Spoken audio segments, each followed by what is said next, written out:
ಅಂಗನವಾಡಿ ಆಹಾರ ಧಾನ್ಯಗಳು ಪತ್ತೆ ಪ್ರಕರಣ ಸಂಬಂಧ ತನಿಖೆಗೆ ಸಿಐಡಿಗೆ ಸರ್ಕಾರ ಆದೇಶಿಸಿದೆ. ಯಾದಗಿರಿ ಜಿಲ್ಲೆಯ ಗುರುಮಠಕಲ್ ಪಟ್ಟಣದ ಹೊರಭಾಗದ ಶ್ರೀ ಲಕ್ಷ್ಮೀ ತಿಮ್ಮಪ್ಪ ಕಾಟನ್ ಮಿಲ್ನಲ್ಲಿ ಧಾನ್ಯಗಳು ಪತ್ತೆಯಾಗಿದ್ವು. ಸರ್ಕಾರದ ಜೋಳ, ಕ್ಷೀರಭಾಗ್ಯ ಹಾಲಿನ ಪೌಡರ್ ಅಕ್ರಮ ದಾಸ್ತಾನು ಮಾಡಲಾಗಿತ್ತು.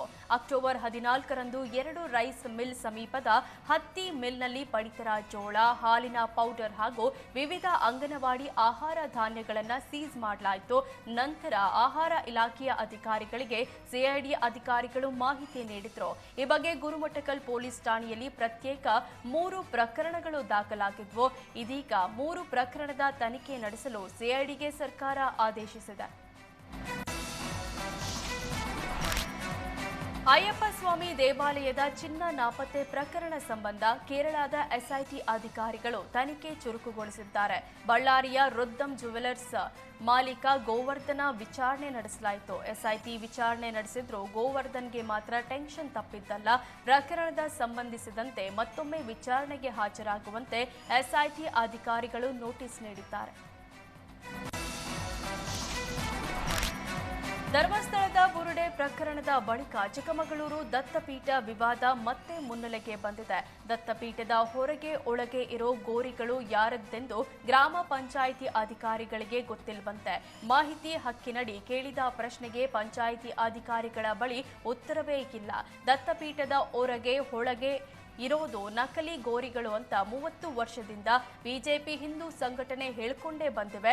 ದತ್ತಪೀಠದಲ್ಲೂ ಉತ್ಖನನ ಮಾಡಿ ಅಲ್ಲಿರೋ ಗೋರಿಗಳ ಮಾಹಿತಿ ನೀಡುವಂತೆ ಸರ್ಕಾರಕ್ಕೆ ಹಿಂದೂ ಸಂಘಟನೆಗಳು ಆಗ್ರಹಿಸುತ್ತಿವೆ. ಅಲ್ಲಿರೋದು ಸಾಧು ಸಂತರದ್ದೋ ಮುಸ್ಲಿಂ ಧರ್ಮಗುರುಗಳದ್ದೋ ಯಾರದ್ದೋ ಅಂತ ಉತ್ಖನನ ಬಳಿಕ ತಿಳಿಯಲಿದೆ. ಯಾದಗಿರಿಯ ಗುರುಮಠಕಲ್ ಪಟ್ಟಣದಲ್ಲಿ ನಿನ್ನೆ ನಡೆಯಬೇಕಿದ್ದ ಆರ್ಎಸ್ಎಸ್ ಪಥ ಸಂಚಲನವನ್ನು ರದ್ದು ಮಾಡಲಾಗಿತ್ತು.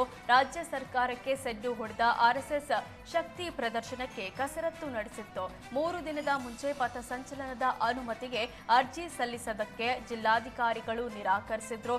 ಇದೀಗ ಮತ್ತೆ ಪಥ ಸಂಚಲನ ನಡೆಸಲು ಅನುಮತಿ ನೀಡುವಂತೆ ಡಿಸಿಗೆ ಆರ್ಎಸ್ಎಸ್ ಅರ್ಜಿ ಸಲ್ಲಿಸಲಾಯಿತು. ಸೋಮವಾರ ಜಿಲ್ಲಾಧಿಕಾರಿಗೆ ಆರ್ಎಸ್ಎಸ್ ಅನುಮತಿ ಅರ್ಜಿ ಸಲ್ಲಿಸಲಿದ್ದಾರೆ. ಅಕ್ಟೋಬರ್ 31ರಂದು ಪಥ ಸಂಚಲನಕ್ಕೆ ಆರ್ಎಸ್ಎಸ್ ಪ್ಲಾನ್ ನಡೆಸಿದ್ದು ಜಿಲ್ಲಾಧಿಕಾರಿಯ ಅನುಮತಿ ಪಡೆದು ಭವ್ಯ ಪಥ ಸಂಚಲನ ನಡೆಸಲು ಚಿಂತನೆ ನಡೆದಿದೆ. ಸಕ್ರೆಬೈಲು ಆನೆ ಬಿಡಾರಕ್ಕೆ 12 ಪಶು ವೈದ್ಯರ ತಂಡ ಆಗಮಿಸಿದೆ. ದಸರಾ ಆನೆ ಬಾಲಣ್ಣ ಸೇರಿದಂತೆ ಇತರೆ ಆನೆಗಳ ಆರೋಗ್ಯ ತಪಾಸಣೆ ಮತ್ತು ಚಿಕಿತ್ಸೆ ನೀಡಲಾಯಿತು. ಚಾಮರಾಜನಗರ, ಮೈಸೂರು, ಬನ್ನೇರುಘಟ್ಟ, ದುಬಾರೆ ಮೊದಲಾದ ಕ್ಯಾಂಪ್ಗಳಿಂದ ವೈದ್ಯರು ಆಗಮಿಸಿ ಆನೆಗಳಿಗೆ ಚಿಕಿತ್ಸೆ ನೀಡಿದ್ರು.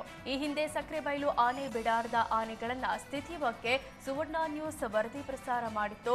ಸಾಗರ, ವಿಕ್ರಾಂತ್ ಮತ್ತು ಅಡ್ಕ ಬಡ್ಕ ಆನೆಗಳ ಸ್ಥಿತಿ ಬಗ್ಗೆ ಸುವರ್ಣ ನ್ಯೂಸ್ ವರದಿ ಬಿತ್ತರಿಸಿತ್ತು.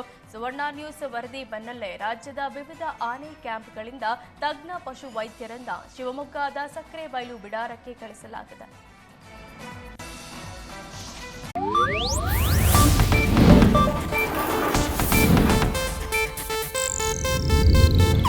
ಇದು ಏಷ್ಯಾನೆಟ್ ನ್ಯೂಸ್ ನೆಟ್ವರ್ಕ್ ಪ್ರಸ್ತುತಿ.